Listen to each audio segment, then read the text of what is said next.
Buset. Iya gue jatuh. Orang ya kalau lawan ulama mau bisa jatuh. Tapi gue nggak cocok sama Habib ini. Lu diem. Gue nggak cocok sama Ustadz ini. Lu diem. Darahnya beracun. Lo katain mati. Lu ntar nauzubillah. Kalau lu belajar silat, lu juga menghidupkan sunnah Nabi. Ciki ngendut. Hai Gayung, tonton sampai habis ya.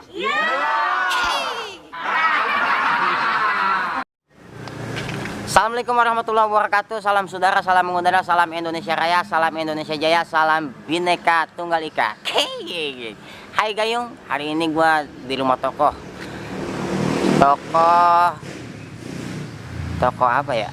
Toko sembako apa? Bukan toko sembako, bukan. Kali ini kita di rumah toko ya, seorang tokoh Betawi, Ustadz juga dia gitu. Namanya yang udah kagak asing lagi, namanya Babe Haikal Hasan Baras atau Babe Ustadz Haikal Hasan Baras. Seputar tanya jawab sama beliau sekalian silaturahmi, tentunya bakal ada sesuatu yang gua tanya dan apa kabar beliau, mudah-mudahan sehat ya dan gesit tentunya. Kayak apa, lihat kayak apa, kita langsung ke tempat.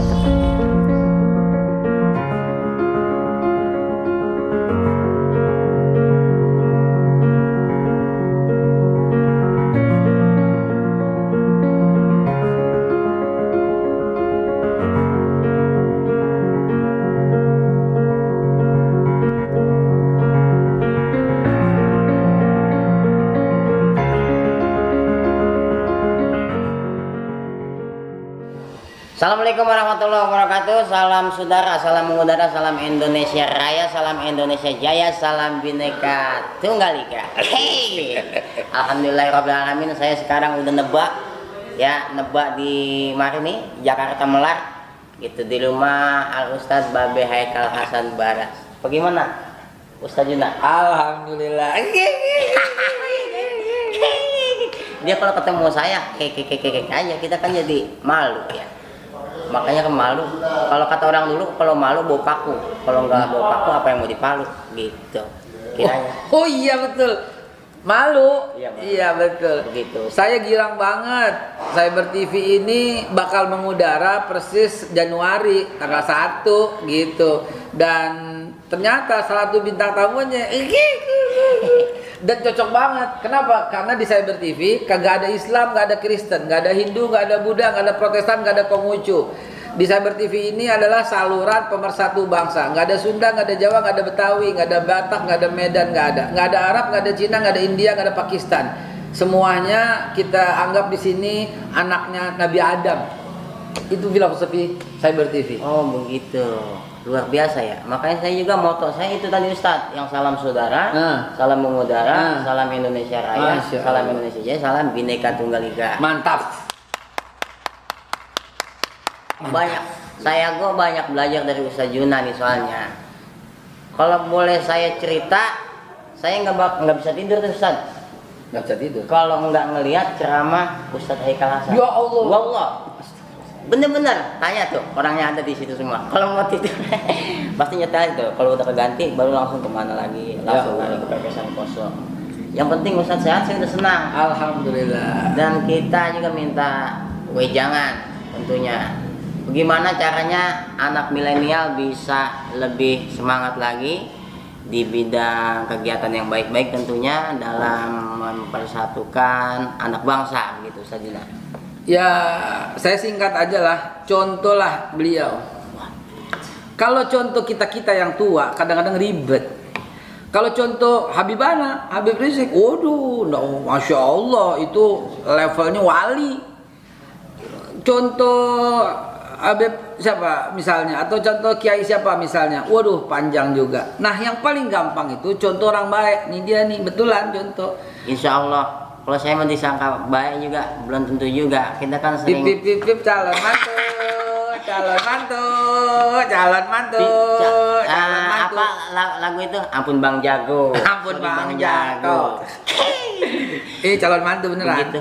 Jadi gini, apa namanya? Zaman sekarang ini banyak perang perangnya nggak mengeluarkan darah, nggak bawa senjata ke jalan, nggak bawa kayu, nggak bawa golok, agak. Senjatanya itu ya handphone. Nah, beliau ini memahami filosofi itu bahwa hari ini perangnya perang apa? Perang opini, gitu loh. Bagaimana caranya perang opini? Gimana caranya supaya orang banyak ngelihat kita? Dari orang lihat kita, baru kita arahin yang baik-baik. Itu dia perang itu yang paling penting saat ini. Dan beliau ini udah contohin kayak gitu. Saya mah udah kebablasan. Udah kebablasan gimana ya? Udah kebablasan terwarnai lah begitulah. Padahal awalnya enggak. Dan saya mau mengembalikan dengan Cyber TV ini. Sekaligus ini acara perdananya Cyber TV. Akan ada orang-orang gede nanti. Tapi sebelum orang gede, yang lebih gede dulu akunnya. Orang kecil dulu. Kalau saya mah kecil, lihat badan saya kurus. Kalau gede mah kayak babe tuh gede. Ini perutnya. Iya makanya. Terus bagaimana lagi nih kiranya? Kita terlalu bahagia, udah ketemu langsung. Terus terang, dulu kita pernah ngawal beliau sebenarnya. Ya Allah ya Rabbi. Waktu di Bojonggede pernah di daerah Pilasia. Oh iya. Tapi Anda nggak inget, minta maaf ya. Enggak, maksudnya kita langsung ketemu langsung nih, luar biasa. Luar biasa. Ya pokoknya cinta ulama itu udah pasti ya. Begitu. Kalau kagak kita ntar digebuk malaikat bagaimana? Hari kiamat datang, siapa yang mau nolongin kita gitu. Jadi jangan pada ribut di sosial media. Nah, tangan suka pada jahil-jahil banget asal ngetik apa nih kagak pakai pikiran. Begitu saya. Betul. Mau nimpalin kata Baba ya. Maaf nih saya mesti ngomong nama binatang ya. Maaf banget. Seekor anjing. Lah anjing nggak pernah wudhu, nggak pernah sholat, nggak pernah zakat, nggak pernah puasa. Anjing gonggong aja. Tapi ada anjing yang masuk surga. Anjingnya siapa itu? Anjingnya Ashabul Kahfi. Kenapa masuk surga? Dia jagain ulama. Lah anjing aja nggak bisa berbuat baik, yang nggak pernah taat kepada Allah kecuali zikir dengan bahasanya dia, yang nggak pernah sholat, yang nggak pernah ngapa-ngapain, yang sember, tahu sember nggak? PT Sember dulu ada. PT Sember, sembarangan berak. Iya. Sembarangan berak.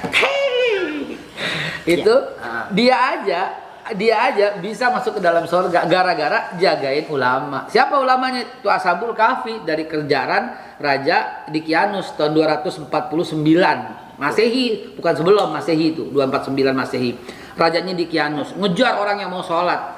Nah itulah Ashabul Kahfi. Nah bagaimana orang yang jagain ulama? Jadi anak-anak milenial, tapi gue nggak cocok sama Habib ini, lu diem.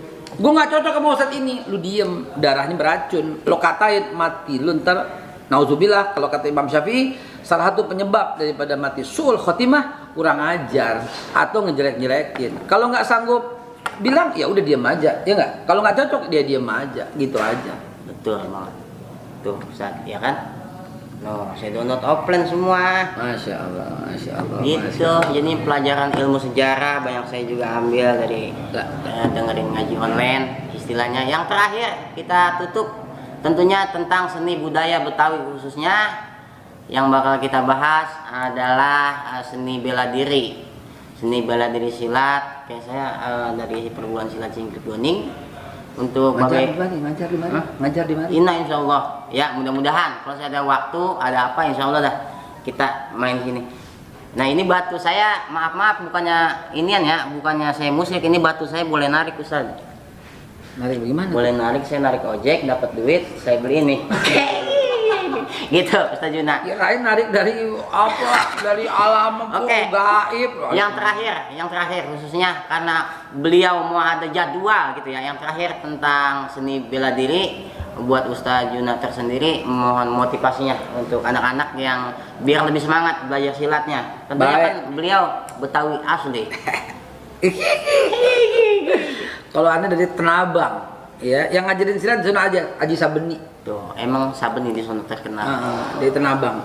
Jadi sahabat-sahabat milenial yang mana, dimanapun Anda berada, Nabi Muhammad itu membuat sunnah itu loh, belajar itu sunnah. Berbela diri, kalau zaman dulu pedang ya, itu sunnah. Dalam hadis sahih yang diriwayatkan daripada Sayyidatina Aisyah, itu di dalam masjid pernah tuh ditutupin sama pelepah kurma gitu ya, atau kalau kita kain belacu gitu. Itu Nabi ngelatih ngelatih orang. Artinya apa? Kalau lu belajar silat, lu juga menghidupkan sunnah Nabi. Dan manah juga, gitu kan ya.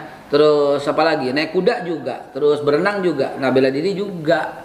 Kenapa? Karena mukmin yang kuat lebih dicintai daripada mukmin yang lemah. Dan kekuatan itu timbul dari itu. Kalau kata Bruce Lee, buset Bruce Lee. Bruce Lee. Watau. Watau. Bruce Lee bilang apa? Bukan keyakinan yang mendatangkan kekuatan, tapi kekuatan mendatangkan keyakinan. Lu mau yakin, lu belajar dulu. Kenapa saya kutip Bruce Lee? Karena cocok dengan Quran, dengan hadis tuh kebetulan aja dia ngomong lempeng. Ya artinya bukan cuma asal yakin. Apa kata Allah? Wa'bud rabbaka hatta ya'tiyaka yakin. Jadi menyembah Allah sampai timbul keyakinan. Jangan gue yakin tapi lo nggak sembahyang, namanya nggak yakin. Kalau Bruce Lee latihan dia bilang apa? Bukan kekuatan, bukan keyakinan yang mendatangkan kekuatan, tapi kekuatan yang mendatangkan keyakinan. Ini masuk akal. Lu latih diri lu sehebat mungkin sehingga lu bisa yakin menjatuhkan lawan. Kalau umpamanya lo nggak berlatih, gue yakin, tahu temennya segede gaban, nggak ya, mundur dong. Gitu, segede gaban. Segede apa tahu alaihim gambreng gitu. Ya pokoknya sampai sini dulu karena Ustaz Dina juga mau ada semur jengkolnya belum dimakan, gue nggak redo dah. Ana makan. Bawa, kalau nggak makan lu bawa. Pokoknya kita bawa ya, beliau mau ada acara. Pokoknya pesan tadi yang saya udah ambil, kata beliau tajam-tajam ujung peniti, lidah buaya sangka belati 1000 zaman boleh berganti seni budaya, jangan sampai berhenti. Assalamualaikum warahmatullahi wabarakatuh. Salam sejahtera, salam apalagi salam bersatu, salam saudara, salam mengudara, salam Indonesia, salam Indonesia Jaya, salam Bhinneka Tunggal Ika. Panjang amat ya. Begitu kiranya. Mengudara itu mengudara maksudnya kita di dunia online, gitulah. Ya, dadah gayung, dadah gayung, dadah gayung. Jadi begini, Ustaz Dina. Kalau di silat kita caranya main sandi. Oh, main sandi. Sandi itu pergelangan. Seperti pergelangan, umpama ditarik atau di sini maaf. Nah kita lari ke situ. Buset. Ini di sini ada. Oh begitu. Putar lagi balik ke sini. Maaf nih. Tuh. Ini persendian. Jadi kita main persendian untuk melumpuhkan lawan. Begitu. Ke sini lari. Oh gitu. Ke situ. Terus? Nah coba kadang Ustaz Dina. Saya mukul, tangkap ke sini. Nah, terus? Nah, ini ambil pertigaan.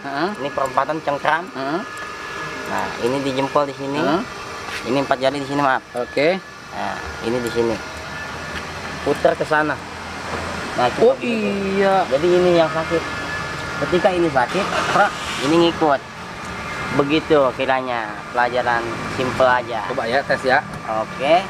Lu anak mana lu, Tong? Saya. Saya dari jauh kapal datang patah tiang tarik kemudi. Ini condet. Oh begitu. Nah, nggak bisa terima orang kecuali kalau punya lu belagu sama gua. Tuh. Buset. Iya gua jatuh. Kagak bisa kita ngelawan Ustadz mah dah. Lah bukan begitu ceritanya. Sesakti-sakti apapun orang ya kalau lawan ulama mau bisa jatuh. Oke. Dadah gayung.